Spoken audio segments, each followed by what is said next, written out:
Hello guys, welcome to my YouTube channel. आज के इस नए वीडियो में हम देखेंगे जैसा कि ये प्रॉब्लम जो है जेईई एडवांस 2003 में पूछा गया है 4 मार्क्स का।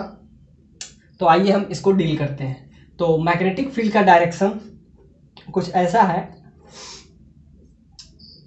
इस डायरेक्शन में, यानी कि जे डायरेक्शन में मैग्नेटिक फील्ड, यानी मैग्नेटिक फील्ड जो है ये आपको किधर है, सिंपल सा बात है, जे डायरेक्शन में है। तो यहाँ से अब इसको हम डील करते हैं। तो एक सिंपल सा प्रॉब्लम है और बहुत कंसेप्चुअल प्रॉब्लम है। इसमें कंसेप्ट आपको हर एक, क्योंकि इसमें थोड़ा सा रोटेशन का भी कंसेप्ट हम यूज करेंगे, तो मतलब कंसेप्ट के पॉइंट ऑफ व्यू से, not eventually that is only for magnetism. सिर्फ मैग्नेटिज्म की बात नहीं करें, बहुत सारे चैप्टर आपके इससे क्लियर हो जाएगा। मैकेनिक्स प्लस मैग्नेटिज्म दोनों को मिक्स करके ये क्वेश्चन फ्रेम किया गया है, मैकेनिक्स और मैग्नेटिज्म। तो आइए हम इस क्वेश्चन को देखते हैं। तो इस क्वेश्चन में आपको दिया हुआ है कि a rod is suspended by a light inextensible. अब ध्यान से देखिए, वो हर बार यूज करता है कि ये जो रॉड है, ये जो आपका रॉड है, ये लाइट है, यानी इसका वेटलेस है, ये आप समझ लीजिए। इनएक्सटेंसिबल है, और दूसरा यानी कि इसको एक्सटेंस नहीं किया जा सकता है, मतलब इसका साइज जो है मतलब बढ़ नहीं सकता है, इनएक्सटेंसिबल है। तो ये दे दिया हुआ है। और एक चीज और इंफॉर्मेशन जो आपके काम का है, ब्रेकिंग टेंशन आपको दे दिया हुआ है 3T0/2। ये बहुत कमाल का टेंशन। अब ये क्या कह रहा है, ये कह रहा है आपके ब्रेकिंग टेंशन, इसका ब्रेकिंग टेंशन आपको दे दिया हुआ है, breaking tension that is equal to 3T0/2। ये आपका ब्रेकिंग टेंशन दिया हुआ है। तो आपसे पूछा क्या है कि मैक्सिमम एंगुलर वेलोसिटी हम क्या दें। बहुत बढ़िया क्वेश्चन है ये। रोटेशन का कंसेप्ट इसमें बहुत सारा यूज करेंगे। मैग्नेटिज्म प्लस यानी mechanics with magnetism, this problem this is based on mechanics plus rotation, या और आपको यूज कर सकते हैं कि इसमें मैग्नेटिज्म, रोटेशन और विथ मैकेनिक्स। तो क्या है, ये रोटेट करता है। एक व्हील हम लगाए हैं, समझिए कि ये आपका साइकिल का ये रिम है। तो साइकिल का रिम है, तो उस पर हम चार्ज जो हम डिस्ट्रीब्यूट किए हैं, वो चार्ज आपका क्या है, वो चार्ज आपको दे दिया हुआ है Q, और इसका मास क्या है M। इसका मास आपको M है, इसका मास जो है जो कि आपको M दे दिया हुआ है, और ये आपका क्या है, चार्ज है। चलो ठीक है। अब लिखेंगे मैग्नेटिक फील्ड जो कि आपको इधर डायरेक्टेड J तरफ। तो लिखेंगे at equilibrium position, at equilibrium, जब ये नहीं रोटेट कर रहा होगा, यानी कि when this wheel is not rotating, when wheel is not rotating, जब इसका रोटेशन ना हो, यानी when wheel is not rotating, then at equilibrium position,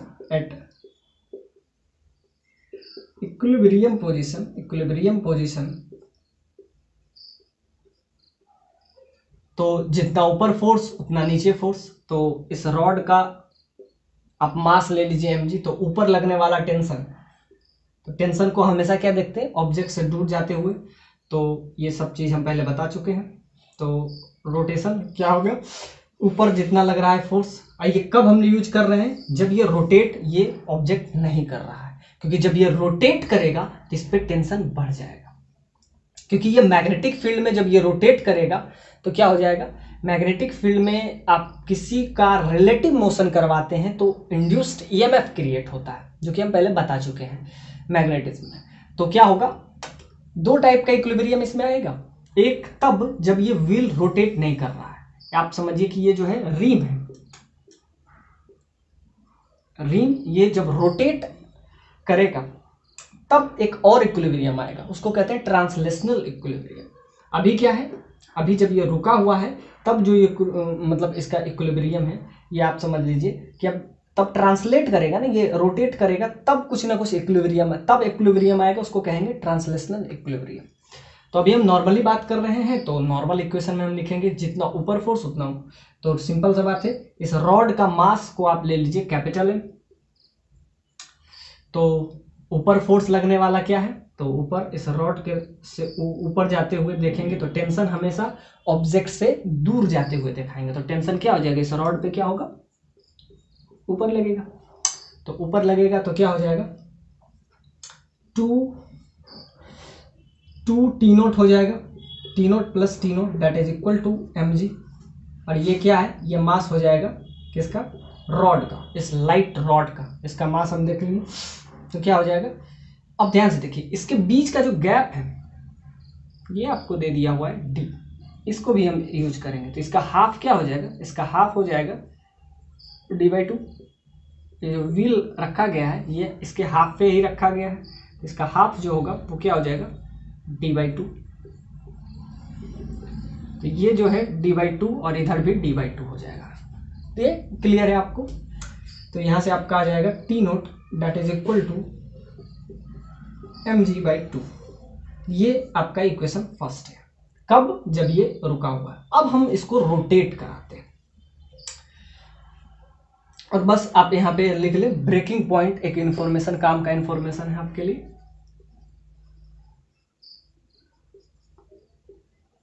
breaking tension, breaking tension आपको दिया हुआ है 3T0/2। अब इसको हम यूज करते हैं तो क्या आएगा, तो जब हम इसको यूज करेंगे तो आपका आ जाएगा।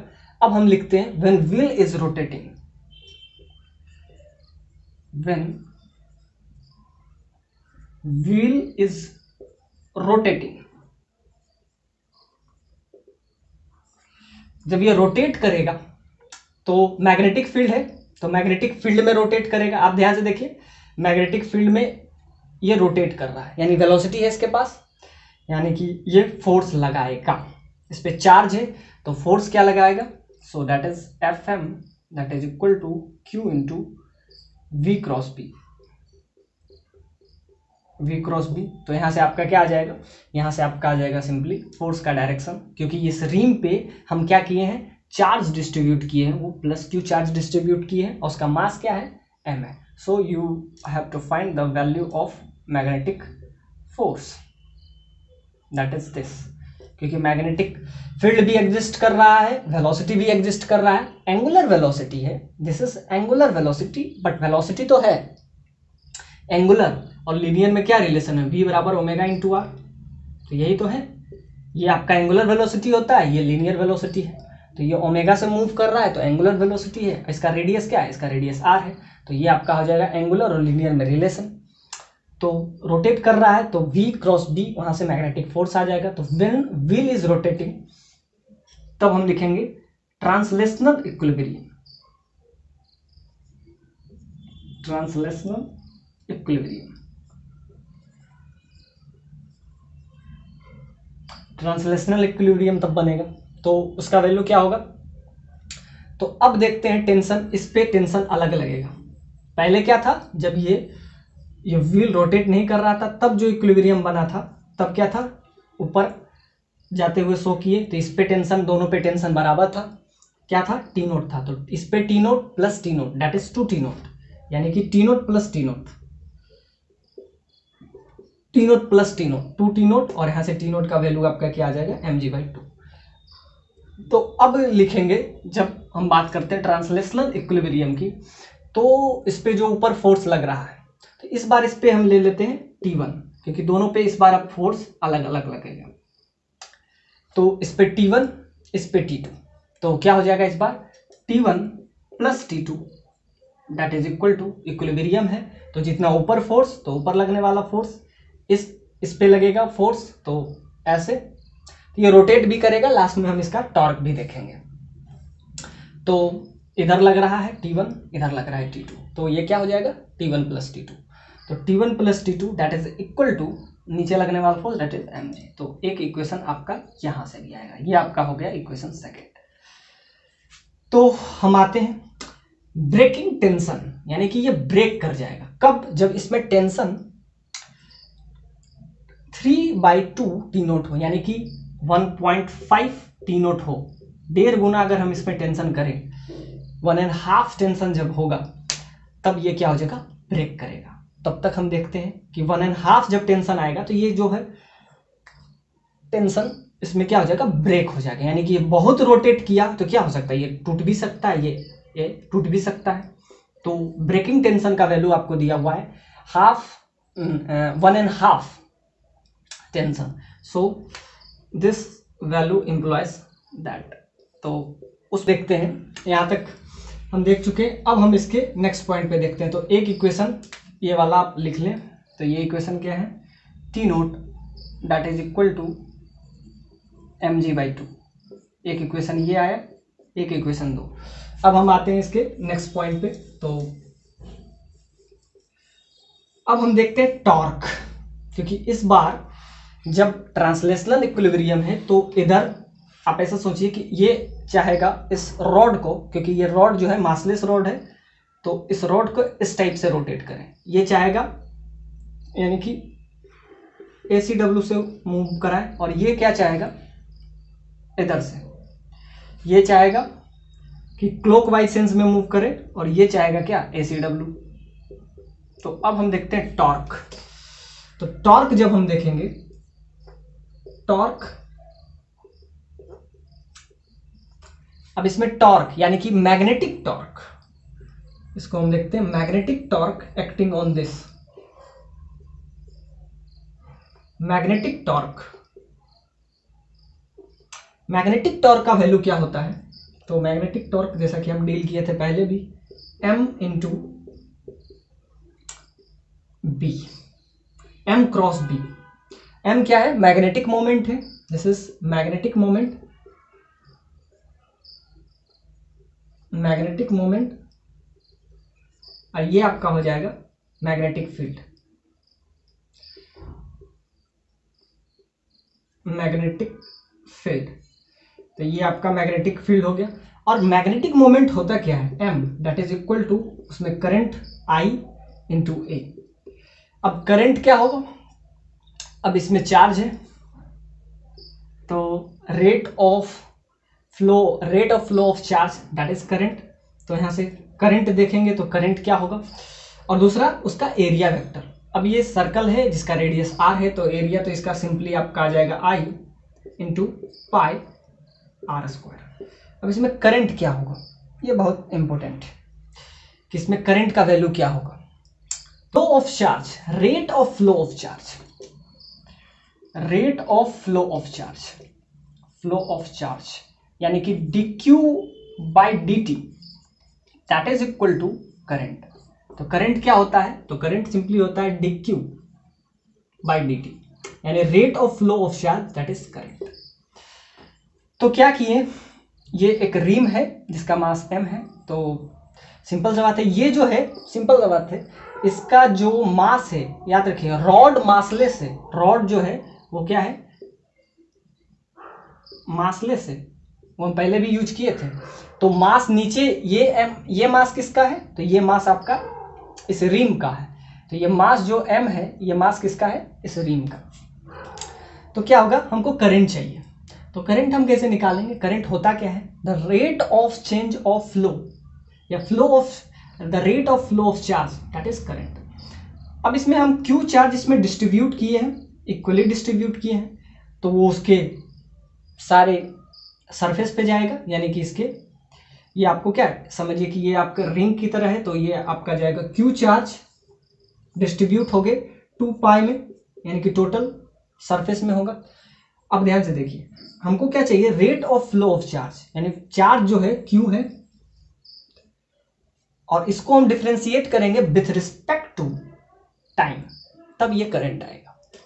तो चार्ज तो क्यू है, और इसको जब हम डिफरेंशिएट करेंगे विथ रिस्पेक्ट टू टाइम, यानी dq/dt, तो क्या हो जाएगा, तो ओमेगा क्या होता है? ओमेगा एंगुलर वेलोसिटी है, एक सेकंड में, इन यूनिक सेकंड में वो कितना पास कर रहा है।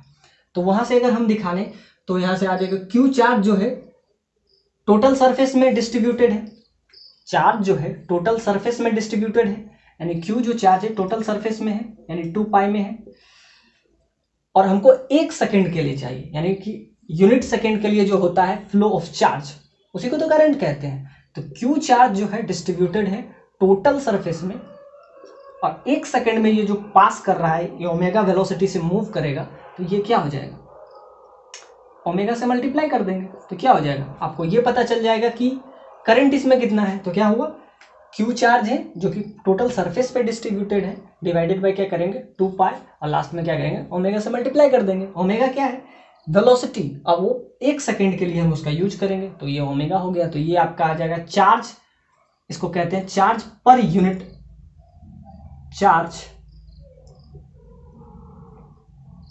In unit surface, in unit surface.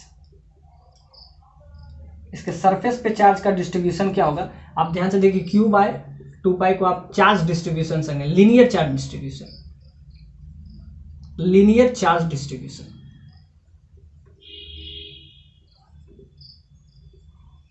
ये आपका हो जाएगा लीनियर चार्ज डिस्ट्रीब्यूशन, या इसको लैम्डा, लैम्डा क्या हो जाता है, लीनियर चार्ज डेंसिटी, जो भी आप समझिए, लीनियर चार्ज डिस्ट्रीब्यूशन या linear charge density, linear charge density. तो ये आपका हो जाएगा लीनियर चार्ज डेंसिटी लैम्डा, और वो हो जाता है क्यू बाय, और उसको मल्टीप्लाई कर देंगे लास्ट में ओमेगा से, तो वो क्या आ जाएगा, करंट आ जाएगा। तो इसको हम मल्टीप्लाई कर दिए लास्ट में ओमेगा से, और पाई आर स्क्वायर, तो ये आपका क्या आ जाएगा, एम का वैल्यू अभी आ रहा है, हमको क्या चाहिए, हमको चाहिए टॉर्क। तो टॉर्क में सिंपल सा बात है, करंट का तो कोई डायरेक्शन होता नहीं है, करंट एरिया वेक्टर नहीं होता है, एज फॉर योर इंफॉर्मेशन। तो करंट का तो डायरेक्शन नहीं होगा, तो एरिया वेक्टर हमेशा उस प्लेन के परपेंडिकुलर होता है, ये हम पहले भी बताएं। एरिया वेक्टर क्या होगा, पाया आर स्क्वायर होगा, और ये उस प्लेन के हमेशा परपेंडिकुलर होगा। तो ध्यान से देखिए, मैग्नेटिक मोमेंट और मैग्नेटिक फील्ड, मैग्नेटिक फील्ड का डायरेक्शन किधर है, इसका डायरेक्शन जे में है, और ये इसके परपेंडिकुलर है, इस प्लेन के परपेंडिकुलर है, तो दोनों के बीच का एंगल क्या हो जाएगा, दोनों के बीच का एंगल सिंपली 90 डिग्री हो जाएगा। तो क्योंकि मैग्नेट इसमें जो एरिया वेक्टर का डायरेक्शन होता है वो हमेशा प्लेन के परपेंडिकुलर होता है, तो इसके बीच का एंगल क्या हो जाएगा, m इंटू बी साइन 90, क्योंकि ये प्लेन के परपेंडिकुलर होगा, तो कुछ भी रखिए, या तो इसको क्रॉस रखिए या इसको डॉट रखिए, कुछ भी रखिए, प्लेन के परपेंडिकुलर रखिएगा तो क्या हो जाएगा, इस प्लेन में कोई भी पॉइंट पे क्या हो जाएगा, 90 डिग्री होगा। तो सिंपल सा बात है, m और b के बीच में एंगल क्या बना, 90, क्योंकि एक प्लेन के परपेंडिकुलर है, तो इस प्लेन में कोई भी पॉइंट पे तो वो 90 डिग्री ही बनाएगा। तो ध्यान से देखिए, मैग्नेटिक फील्ड जो कि जे डायरेक्शन में था, और ये क्या है, जेड डायरेक्शन में, जेड एक्सिस या नेगेटिव जेड एक्सिस, जो भी ले लीजिए।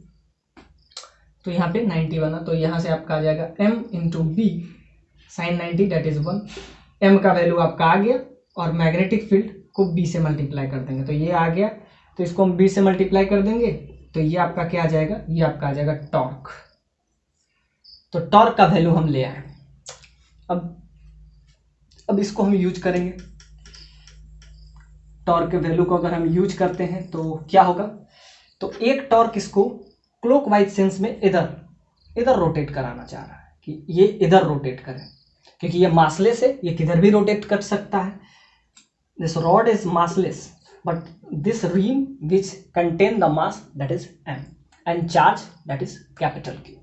तो क्या हो जाएगा, ये चाहेगा कि ये क्लॉकवाइज सेंस में मूव करे, और ये चाहेगा, T2 चाहेगा कि ये एंटी क्लॉकवाइज सेंस में मूव करे। तो इसके वजह से जो लगेगा, क्योंकि ये मिड में है, तो ये टॉर्क हम देखेंगे, तो टॉर्क क्या होता है, फोर्स इंटू परपेंडिकुलर डिस्टेंस। तो फोर्स ये लगा T1, परपेंडिकुलर डिस्टेंस क्या हो जाएगा, यहाँ से परपेंडिकुलर डिस्टेंस, तो ये T1 लग किस वजह से रहा है, इसके रोटेशन के वजह से, ट्रांसलेशनल इक्विलिब्रियम के वजह से, ये रोटेट कर रहा है, इसके वजह से यहाँ T1 लग रहा है। ऐसे क्या लगता, T0 लगता। तो डेट इज इसके हाफ क्या हो जाएगा, तो ये लग रहा है, तो force into perpendicular distance. Torque हमेशा होता है, याद रखिएगा, टॉर्क फोर्स यानी आर क्रॉस एफ होता है, टॉर्क हमेशा आर क्रॉस एफ होता है। तो फोर्स इनटू परपेंडिकुलर डिस्टेंस, तो फोर्स क्या हुआ, T1 लगा, अब परपेंडिकुलर डिस्टेंस क्या है, तो इसका हाफ हो जाएगा, दैट इज d/2। यानी फोर्स लगा और इसके बीच, क्योंकि ये फोर्स लग किस पे रहा है, ये रिम पे लग रहा है, तो रिम यहाँ से जो डिस्टेंस है ये दोनों के मिड में है, तो वो क्या हो जाएगा, d/2। तो फोर्स लगा T1 और ये चाहे क्या क्लॉकवाइज सेंस में रहेगा, तो ये उसको अपोज करेंगे T2, ये भी इसके बीच में है, तो इसका गैप क्या हो जाएगा, टोटल d है तो इसका हाफ क्या हो जाएगा, एग्जैक्टली d/2 हो जाएगा। दैट इज इक्वल टू, ये नेट टॉर्क आया, और नेट टॉर्क का वैल्यू क्या आया, टॉर्क का वैल्यू हम यहाँ से निकाल लिए, मैग्नेटिक मोमेंट और साइन 90 हो जाएगा, तो ये आपका आ जाएगा mb, m का वैल्यू क्या हो जाता है I इंटू ए, करेंट इसमें आया Q/2a इंटू ओमेगा से मल्टीप्लाई किए, ये क्या आ जाएगा, ये आपका लैम्डा का वैल्यू आ गया, लीनियर चार्ज डेंसिटी, एक पॉइंट पे चार्ज कितना है और एक सेकेंड में कितना मूव करेगा, तो ये आपका आ गया लैम्डा, क्या आया, लीनियर चार्ज डेंसिटी, ये आपका लैम्डा का वैल्यू आ गया, तो इससे मल्टीप्लाई कर दिए, तो ये आपका क्या आ जाएगा, करंट आ गया। करंट क्या होता है, rate of flow of charge, तो चार्ज ये आया और एक सेकेंड में जितना मूव करेगा वही तो क्या हो जाता है, उसके एक सेकेंड में जितना पास करेगा चार्ज, तो एक सेकेंड में ये कितना रोटेट कर रहा है, ओमेगा से, ओमेगा नॉट से, और इस पे चार्ज कितना है, तो चार्ज ये, तो यहाँ से हमको क्या पता चल रहा है, rate of flow of charge, that is current. तो करंट का वैल्यू यहाँ रख दिए, बाकी एरिया वेक्टर क्या होगा इसका, तो इसका रेडियस r है, तो रेडियस एरिया क्या हो जाएगा इसका, पाई स्क्वायर। तो यहाँ से हमारा क्या आ जाएगा, m का वैल्यू, और उसको क्लास में हम b से मल्टीप्लाई कर देंगे, साइन 90 क्या हो जाता है, 1 हो जाता है। तो यहाँ से हमारा क्या आ गया, टॉर्क आ गया। तो टॉर्क इधर से हम ले आए, ये मैग्नेटिक टॉर्क है, और ये जो है हम तब लेते हैं टॉर्क जब हम रोटेशन में इस टाइप का टॉर्क हम यूज करते थे। तो ये आया आपका क्या है, जब ये मैग्नेटिक टॉर्क है तो ये इसके आपस में बराबर हो जाएगा। तो ये जो टॉर्क आया ये आपका आ गया रोटेशन के वजह से आया, क्योंकि रोटेशन की वजह से इसमें T1 आया, इसमें T2 आया।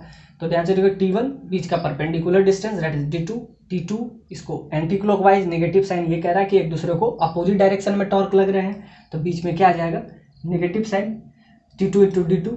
तो यहाँ से आपका आ जाएगा net torque that is equal to, इसका वैल्यू आपका क्या आ जाएगा, ये इसके बराबर, तो यानी Q divided by 2 pi into omega naught, और यहाँ से आपका क्या आ जाएगा, पाई a स्क्वायर, एरिया क्या हो जाएगा, पाई r स्क्वायर, और लास्ट में इसको मैग्नेटिक फील्ड से मल्टीप्लाई करेंगे, क्योंकि m इंटू बी, ये तो साइन है 91 हो गया, तो ये आपका आ गया। सो यहाँ से आप अगर हम निकालें तो यहाँ से आपका आ जाएगा T1 माइनस T2 का वैल्यू आपका आ जाएगा, यहाँ से पाई कैंसिल, तो यहाँ से आपका आ जाएगा d/2, इधर चला जाएगा, तो d/2 कॉमन अगर लिए तो ये 2 से 2 कैंसिल होगा, तो इधर d यहाँ डिवाइड में जाएगा, Q into omega nought into r square by d into B into D. तो ये आपका आ गया क्या, T2 माइनस T1। और पहले हम क्या निकाले थे, इसका ये पॉइंट आपको बताया था कि ब्रेकिंग पॉइंट, यानी कि इसका मैक्सिमम वैल्यू, टेंशन का मैक्सिमम वैल्यू क्या हो सकता है, ये हो सकता है। तो एक इक्वेशन हम पहले से लाए थे, क्या, T0 that is equal to mg/2। एक इक्वेशन और आया था, 2 इक्वेशन वहां से आया था, एक इक्वेशन आपका आया था ये, और एक इक्वेशन आया था पहले हम यूज किए थे। तो दोनों equation with the help of 3 equation you will find the value of t and omega. तो हमको क्या चाहिए था, एंगुलर वेलोसिटी, और भी मैक्सिमम चाहिए। क्वेश्चन में आपसे क्या पूछा है, find the maximum angular velocity, T1 minus T2 का वैल्यू, और T1 प्लस T2 का वैल्यू आपको क्या आया था, mg, और एक T0 का वैल्यू यहाँ से आपका क्या आ रहा था, mg/2। तो यहाँ से देखिए आपको 3 इक्वेशन मिला, एक T0 का वैल्यू mg/2 फर्स्ट इक्वेशन से, जब ये इक्विलिब्रियम पोजीशन पे था और जब ये रोटेट नहीं कर रहा था तब आपका ये इक्वेशन आया था, और जब ये रोटेट किया तब आपका इक्वेशन ये आया, जब ये रोटेशनल यानी ट्रांसलेशनल इक्विलिब्रियम था तब ये आया।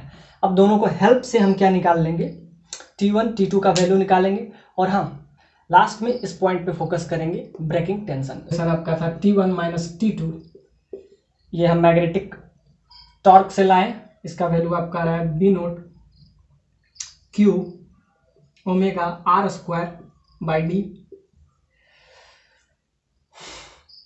ये आ गया। और एक आपका आया T1 plus T2 that is equal to mg। अब इसको हेल्प से हम यूज करेंगे तो ये कैंसिल हो जाएगा, ये आपका आ जाएगा 2T1 that is equal to mg plus B Q omega nought R square by D, और इसका वैल्यू हम यहाँ पे रख देते हैं। तो इसका वैल्यू अगर आ जाए, T1 का वैल्यू यहाँ से आपका क्लियरली आ जाएगा mg by 2 plus B Q omega nought into R square by D. अब इसका वैल्यू रख देंगे क्या, mg बाई 2 बाई का वैल्यू हम रख देंगे T नोट, तो यानी T1 that is equal to T nought plus B Q omega nought R square by D. तो ये आपका आ गया T1 का वैल्यू, तो T1 का वैल्यू आपका आ गया। और यहाँ पे आपको क्या दिया हुआ है कि ब्रेकिंग पॉइंट जो है इसका वो 1.5 T नोट है, यानी कि इस पे जाके ये क्या हो जाएगा, ब्रेक कर जाएगा, यानी कि ये यहाँ पे ब्रेक करेगा। कब, जब इसका मैक्सिमम वैल्यू क्या आ जाएगा, T1 का वैल्यू आपका क्या आ गया T nought plus B into Q omega nought R square by D, ये आपका आ गया बाई 2D, तो ये आपका आ गया। और इसका वैल्यू हम क्या रख दिए, अब ध्यान से देखिए इसका मैक्सिमम वैल्यू यानी कि टेंशन जो होगा T मैक्स कितना हो सकता है, यानी आपको दे दिया हुआ T max that is equal to 1.5 यानी 1.5 T नोट, बस इसका वैल्यू रख देंगे। तो वहां से हमारा क्या आ जाएगा, हमको एंगुलर वेलोसिटी कहा है और वो भी maximum angular velocity, you will have to find the maximum velocity then this wire is reached at its maximum point that is breaking point।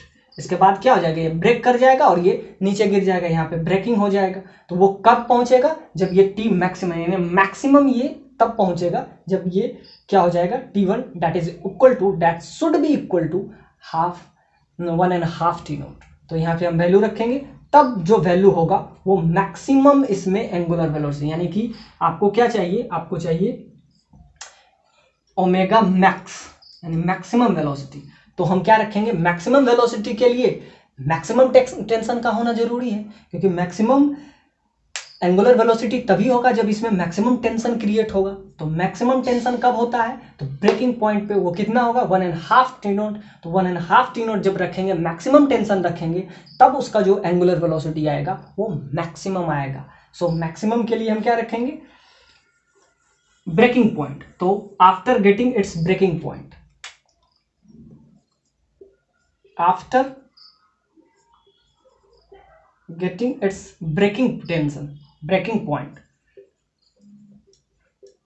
Breaking tension, so tension should be equal to tension in string, tension in string is maximum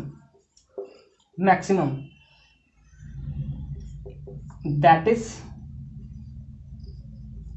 3 T nought by 2। बस ये value रख दीजिए। और अब एक ही unknown है, तो अब तो कुछ इस क्वेश्चन में कुछ कंसेप्ट बचा नहीं। तो हमको क्या चाहिए, मैक्सिमम टेंशन, यानी कि ओमेगा मैक्स चाहिए, तो टेंशन मैक्स रखिए। तो टेंशन मैक्स क्या होता है 3 T nought by 2 that is equal to T nought plus B Q omega into R square by 2D। तो यहाँ से आपका आ जाएगा, तो ये बच जाएगा सिर्फ ये T नोट बाई 2 बच जाएगा that is equal to B nought Q omega R square by 2D। तो 2 से 2 cancel, so tension that is equal to, तो यहाँ से आपका ओमेगा का वैल्यू आपका आ जाएगा, ओमेगा का value T nought into D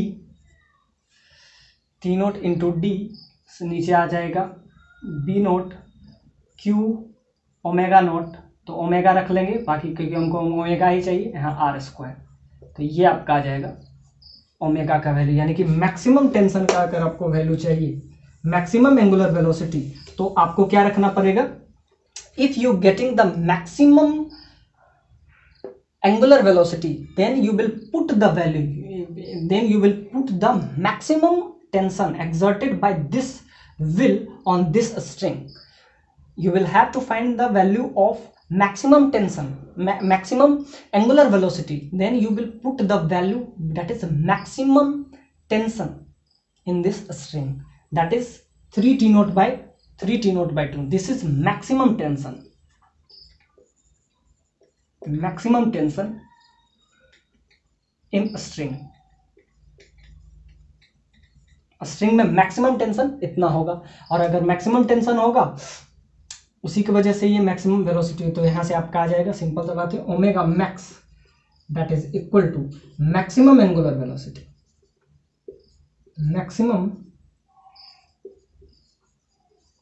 angular velocity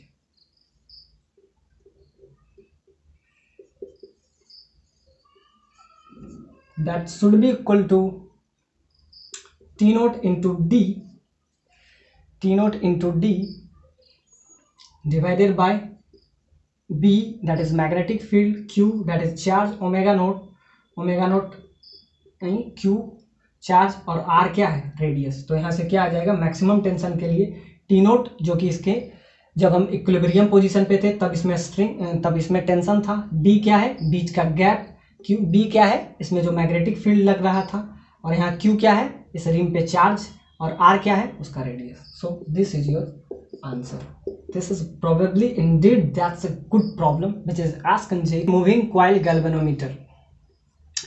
ये प्रॉब्लम मूविंग कॉइल गैल्वेनोमीटर का है।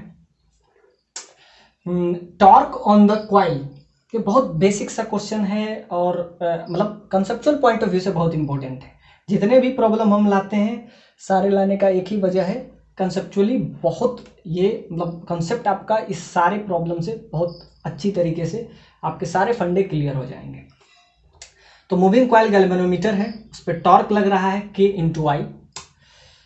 एक रेक्टेंगुलर कॉइल है, रेक्टेंगुलर कॉइल है।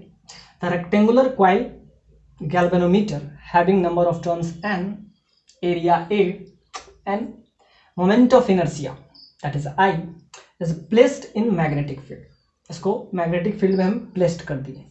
तो फर्स्ट पार्ट वही बेसिक सा पार्ट, के का वैल्यू बताइए, K in terms of this parameter N I जो भी दिया हुआ है, और लास्ट में आपसे पूछा torsional constant of the spring, torsional constant of the spring if current that is I note, if the current that is I naught produces deflection that is pi by 2 in the coil. So ये second part है कि आपको चाहिए torsional constant of the spring.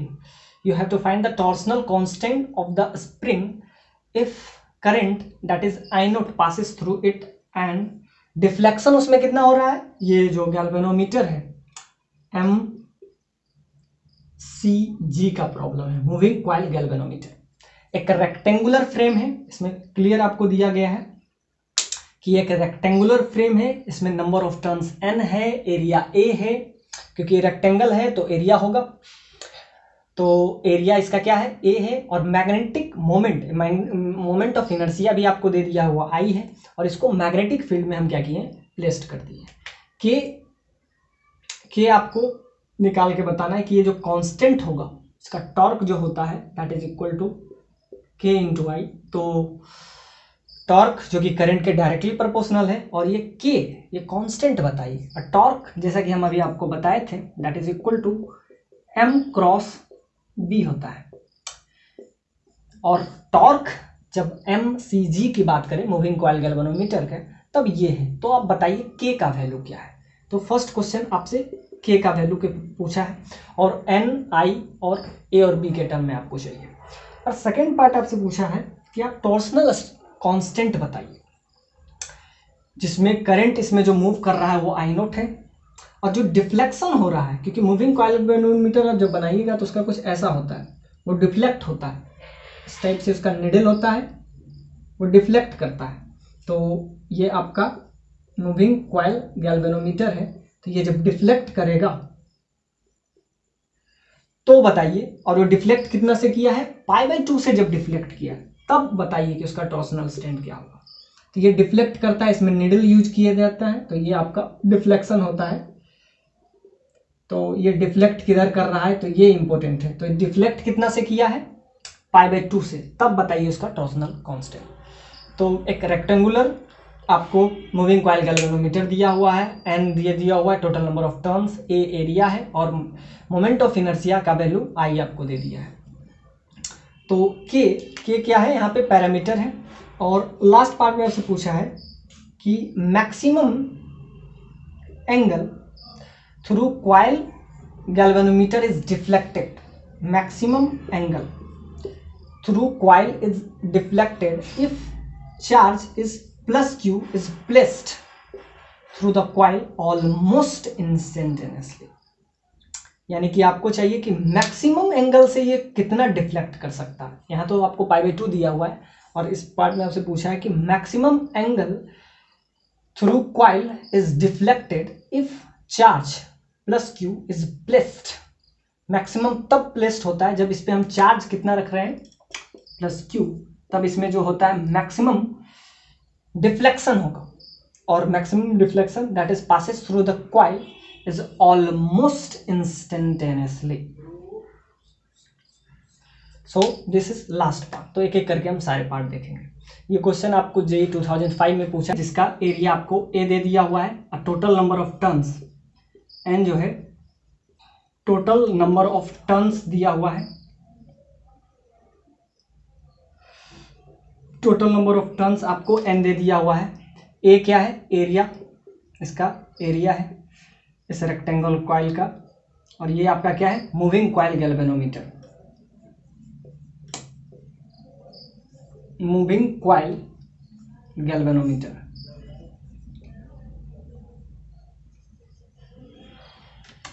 MCG। और दूसरा में आपको torsional constant पूछा है, जब उसका डिफ्लेक्शन मैक्सिमम क्या हो रहा है, π/2। और फर्स्ट वाला पॉइंट तो बहुत इजी है, टॉर्क चाहिए, टॉर्क, मैग्नेटिक टॉर्क, और इसको हम क्या रखे हैं, मैग्नेटिक फील्ड में रखे हैं। तो आप ऐसा समझिए कि इसको हम मैग्नेटिक फील्ड में रखे हैं। दिस रेक्टेंगुलर शेप, इसको रखे हैं क्या, मैग्नेटिक फील्ड में रखे हैं, या मूविंग कॉइल गैल्वेनोमीटर है। टोटल नंबर ऑफ टर्न्स, यानी कि इसमें अगर हम इस टाइप से टर्न्स देखें तो टोटल नंबर ऑफ टर्न्स इसमें कितना है, एन दे दिए गए हैं। तो ये आपको इस टाइप से यूज किया गया है, और इसका ये रेक्टेंगल शेप का है, और इसमें एक सिंपल सा बात है, एक ये निडल है, निडल भी यूज कर लेते हैं।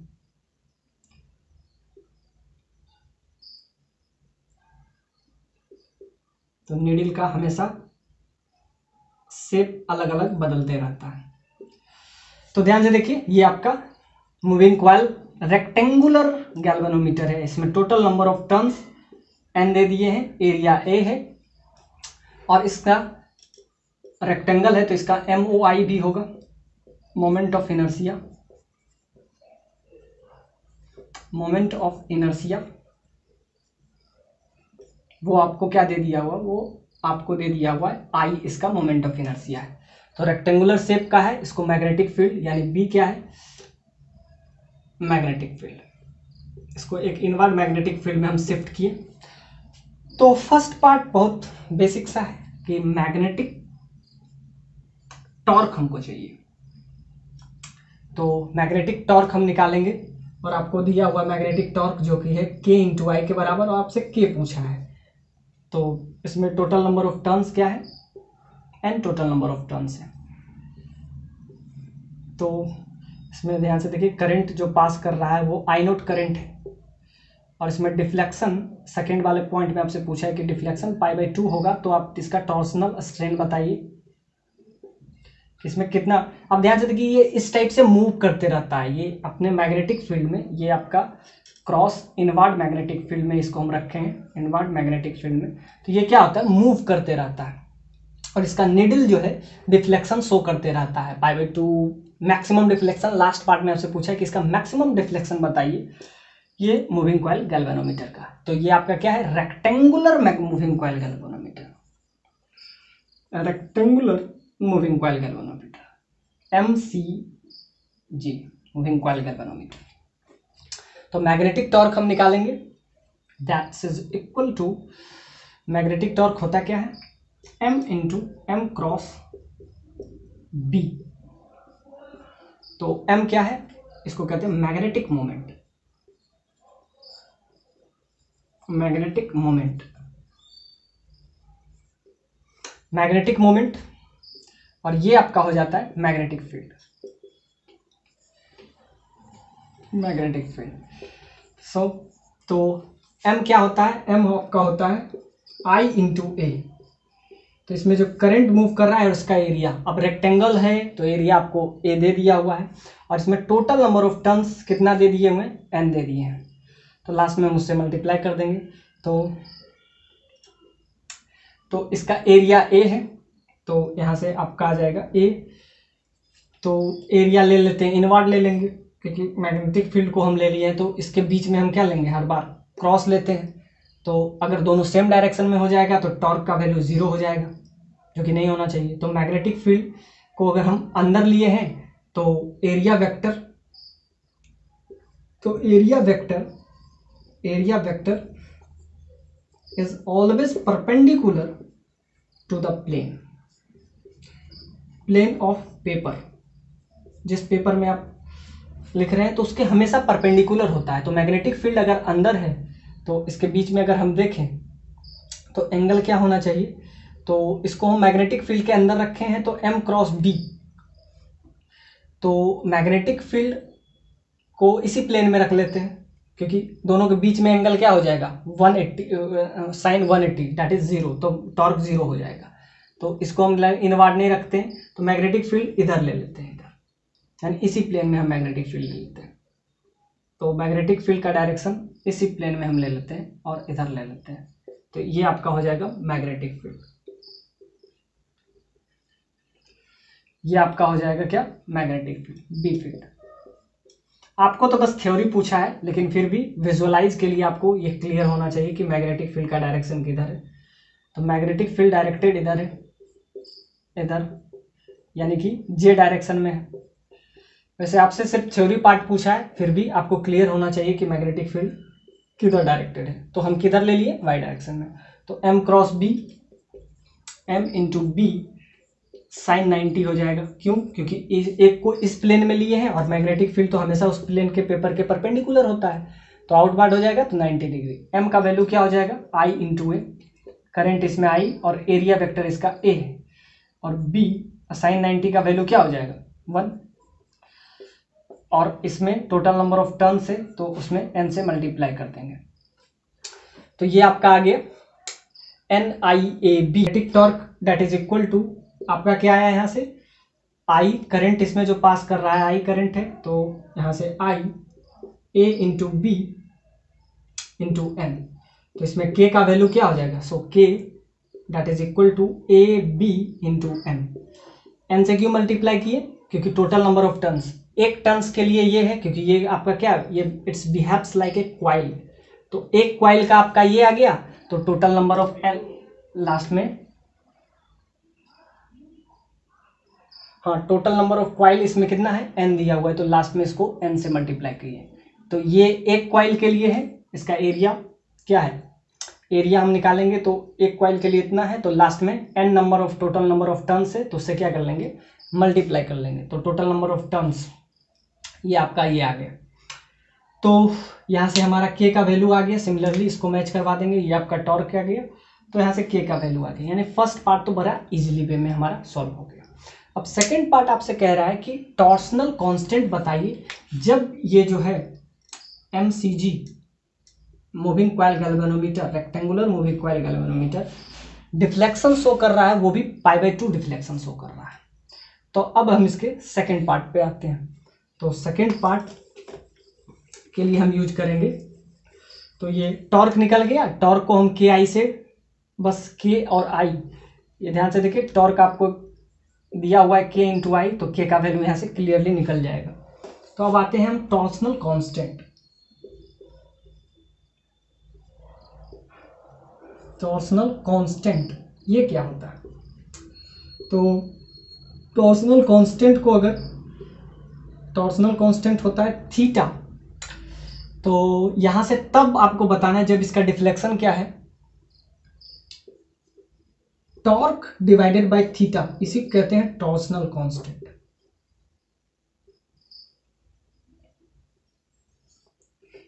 टॉर्सनल कांस्टेंट,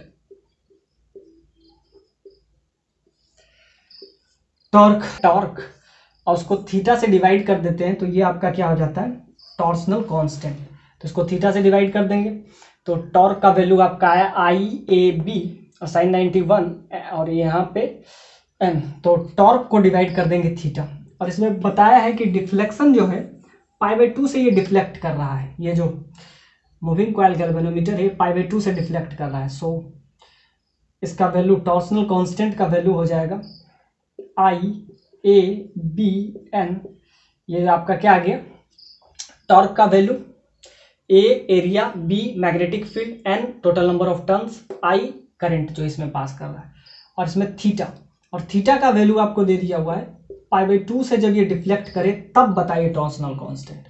तो यहाँ पे हम रख देंगे, तो ये आपका आ जाएगा IABN और π/2 रखेंगे तो 2 ऊपर जाएगा, नीचे पाई बच जाएगा। So this is your second point.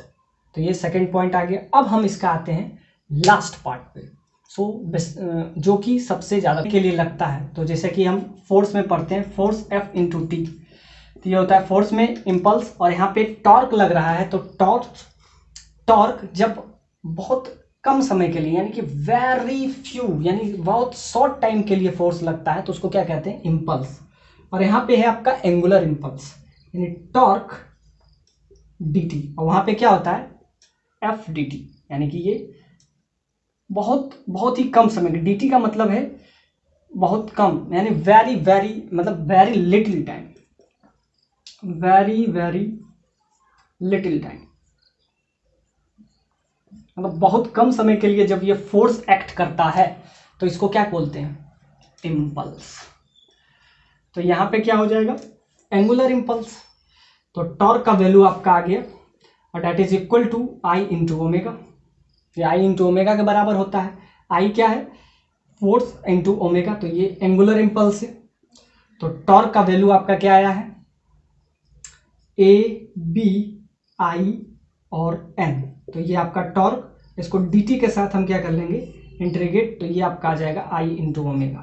तो इसको अगर जब हम इंटीग्रेट करते हैं टाइम के साथ, तो यहाँ से आपका क्या आ जाता है, ओमेगा, तो क्या आ जाएगा, तो इनसे इसको इंटीग्रेट करेंगे तो सिंपली आ जाएगा, A तो कांस्टेंट है, एरिया वेक्टर, मैग्नेटिक फील्ड भी कांस्टेंट है, N भी कांस्टेंट है, तो यहाँ पे एक ही वेरिएबल है वो D, तो DI/dt। तो ध्यान से देखिए, करंट को हम क्या लिख सकते हैं, करंट को हम लिखते हैं dq/dt, दैट इज करंट। तो इस करंट को हम क्या लिख सकते हैं, dq/dt, और यहाँ से dt, सो dt आपस में कैंसिल हो जाएगा, और ये आपका क्या आ जाएगा, तो यहाँ से A, B और N ये तो कांस्टेंट है, और यहाँ पे क्या बच जाएगा, dq। अब इसका इंटीग्रेशन क्या हो जाएगा, ये I ओमेगा के बराबर आ जाएगा। तो यहाँ से ABN इंटू Q, जो कि टोटल चार्ज इस पे है, that is equal to I into omega. तो यहाँ से ओमेगा का वैल्यू आपका आ जाएगा ABNQ/I। अब ध्यान से देखिए, ये आपका आ गया, तो क्या आया, ABN इंटू Q/I। I क्या है यहाँ पे, मोमेंट ऑफ इनर्शिया। अब इसके हेल्प से हमको क्या चाहिए, हमको चाहिए मैक्सिमम थीटा का वैल्यू, यानी कि मैक्सिमम इसमें डिफ्लेक्शन कितना हो सकता है। तो लास्ट पार्ट जो कि बहुत कंसेप्चुअल है, maximum deflection in moving coil galvanometer. तो समझ लेते हैं कि थीटा मैक्सिमम डिफ्लेक्शन होगा। तो यहाँ से हम ओमेगा का वैल्यू ले लिए, अब इसको यूज करके हम निकालेंगे मैक्सिमम डिफ्लेक्शन। तो मैक्सिमम इसमें एनर्जी क्या हो जाएगा, मैक्सिमम एनर्जी लिखेंगे energy conservation, kinetic energy conserve होता है तो जितना, तो conservation of law, conservation of kinetic energy. तो सिंपल सा बात है कि इसके वजह से क्या हो जाएगा, हाफ आई ओमेगा स्क्वायर। तो इनिशियली ये होगा, और यही जो है इसमें क्या हो जाता है, डिफ्लेक्शन के टर्म में आ जाता है। तो वो क्या हो जाएगा, हाफ थीटा, अब ध्यान से देखिए वहां पे आपका आ जाएगा थीटा इंटू स्क्वायर।